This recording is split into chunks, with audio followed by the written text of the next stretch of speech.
کبھی صاحب کوئی عام شخصیت نہیں تھے، ایک اکیڈمی کا درجہ تھی اور آج ہم اپنی اکیڈمی سے بہت دور ہو گئے۔ وہ باپ کی جگہ تھے ہمارے، ایسا ہی فیل ہو رہا ہے جیسے یتیم ہو گئے۔ دعا کیجیے گا ان کے لیے، وہ ہمارے بڑے تھے، اللہ تعالیٰ انہیں جنت نصیب فرمائے۔ کبھی آپ کا ان سے پوچھنے کا اتفاق نہیں ہوگا کس طرح کیا وجہ تھی جو انہوں نے اپنے آپ کو جناب اس فیلڈ کے لیے مختص کیا؟ پہلے تو پہلے وہ بینکنگ میں جاب کرتے تھے، کیا ٹرننگ پوائنٹ تھا ان کی زندگی میں؟ ان کی زندگی میں سب سے بڑا ٹرننگ پوائنٹ یہ تھا کہ وہ پیدائشی آرٹسٹ تھے، وہ پیدائشی فنکار تھے۔ میں صرف یہ عرض کروں گا کہ جانے والے کے لیے جتنا پڑھا جائے وہ کم ہے۔ وہ ہم سب کے لیے ایک آئیڈیل شخصیت تھے۔ نہ ان کی زبان سے میں نے کبھی کسی کے لیے کوئی بری بات سنی، نہ ان کے عمل سے۔ بس دعا کیجیے گا ان کے لیے، وہ ہمارے بڑے تھے، اللہ تعالیٰ انہیں جنت نصیب فرمائے۔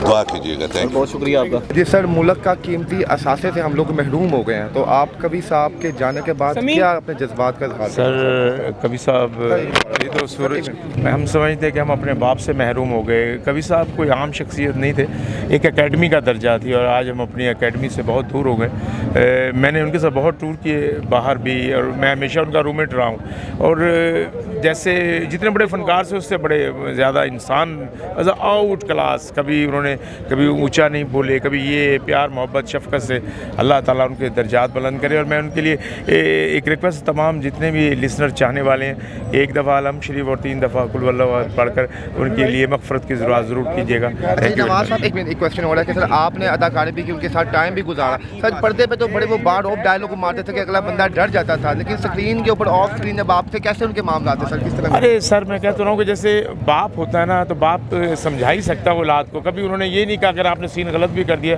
انہوں نے پیار سے ہی سمجھایا کہ بیٹا کوئی بات نہیں، دوبارہ کریں، کوئی بات نہیں، میں پھر دوبارہ کر لیتا ہوں۔ ایسے انسان کم ملتے ہیں۔ وہ باپ کی جگہ تھے ہمارے، اور ایسا ہی فیل ہو رہا ہے جیسے یتیم ہو گئے۔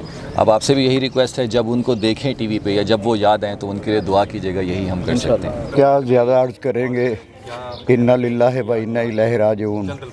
میرا ان سے ان کے ساتھ بہت کام کرنے کا اتفاق ہوا، اتنے عظیم اور اتنی شستہ اور بہت اچھی طبیعت، جتنی تعریف کی جائے کم ہے۔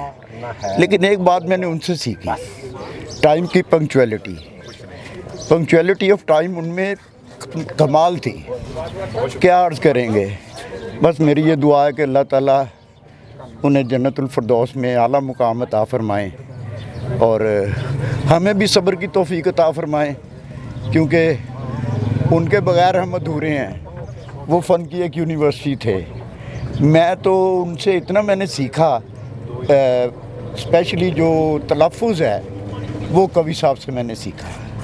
تو نہایت پیارے، اللہ تعالیٰ انہیں غریق رحمت کریں، اور ہمیں بھی سب کو صبر و جمیل عطا فرمائیں۔ سر کبھی خان صاحب نے باقاعدہ کوئی کلاسز تو نہیں لی تھی، پہلے بینکنگ کی جاب کرتے تھے، سڈنلی اس فیلڈ میں آئے، تو کبھی آپ کا ان سے پوچھنے کا اتفاق نہیں ہوگا کس طرح کیا وجہ تھی جو انہوں نے اپنے آپ کو جناب اس فیلڈ کے لیے مختص کیا؟ پہلے تو پہلے وہ بینکنگ میں جاب کرتے تھے، کیا ٹرننگ پوائنٹ تھا ان کی زندگی میں؟ ان کی زندگی میں سب سے بڑا ٹرننگ پوائنٹ یہ تھا کہ وہ پیدائشی آرٹسٹ تھے، وہ پیدائشی فنکار تھے وہ، اور انہوں نے اسی ہی لائن میں آنا تھا، یہی کام انہوں نے کرنا تھا، ان کے لیے سوٹیبل یہی کام تھا۔ اب آپ فخری صاحب جو تھے، اللہ انہیں بھی غریق رحمت کرے، یاد آ گئے، تو وہ بھی بینک میں تھے۔ عاصم بخاری صاحب بینک میں ہیں، وہ بھی تھے بینک میں۔ تو یہ وہ لوگ تھے جو سب کچھ چھوڑ کے اپنا اور اس فن کی دنیا میں آ گئے۔ بہت شکریہ، تھینک یو۔